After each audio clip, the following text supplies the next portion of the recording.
السلام علیکم ورحمۃ اللہ وبرکاتہ نحمدہ ونصلی علی رسولہ الکریم اما بعد اعوذ باللہ من الشیطان الرجیم بسم اللہ الرحمن الرحیم الحمد للہ رب العالمین الصلاۃ والسلام علی سید المرسلین امام المتقین وعلی آلہ وصحبہ اجمعین اما بعد اعوذ باللہ من الشیطان الرجیم بسم اللہ الرحمن الرحیم۔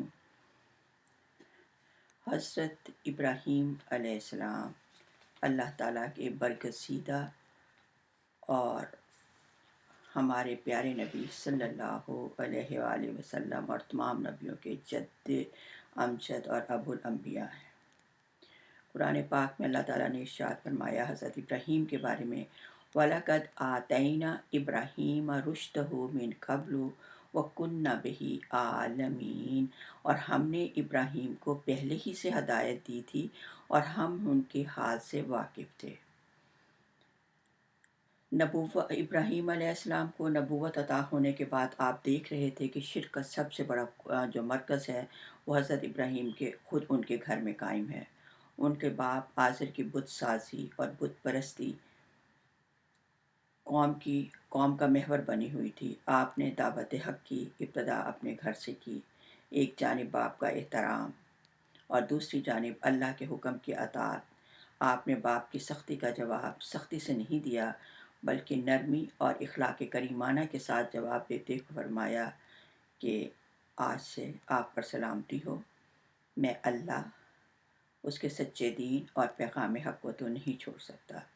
باپ اور بیٹے کے درمیان اتفاق کی صورت نہ بنی تو اللہ تعالیٰ نے سورۃ الشرع میں ارشاد ربانی ہے، تو آپ نے اپنے باپ سے جواب دیا فَإِنَّهُمْ عَدُوٌّ لِّي إِلَّا رَبَّ الْعَالَمِينَ، کہ تمہارے اگلے اور باپ دادا وہ سب میرے دشمن ہیں مگر تمام جہانوں کا رب العالمین میرا دوست ہے۔ وہ رب الذی خلقنی فہو یہدین، جس نے مجھے پیدا کیا وہی مجھے رہنمائی بھی عطا فرمائے گا۔ والذی ہوا یطعمنی ویسقین، وہی ہے جو مجھے کھلاتا ہے اور جو مجھے پلاتا ہے۔ وَإِذَا مَرِضْتُ فَهُوَ یشفین، اور جب میں بیمار پڑ جاؤں تو وہ مجھے شفا عطا فرماتا ہے۔ والذی یمیتنی ثم یحیین، وہ مجھے موت دے گا پھر وہ مجھے زندہ کرے گا۔ والذی اطمع ان یغفر لی خطیئاتی یوم الدین، اور اس سے مجھے یہ امید ہے کہ وہ بدلے کے دن میری غلطی معاف کر دے گا۔ ربی حب لی حکما والحقنی بالصالحین، اے اللہ مجھے قوت فیصلہ عطا فرما اور مجھے نیک لوگوں میں ملا دے۔ واجعلنی من ورثۃ جنۃ النعیم، اور مجھے نعمتوں والی جنت کے وارثوں میں بنا دے۔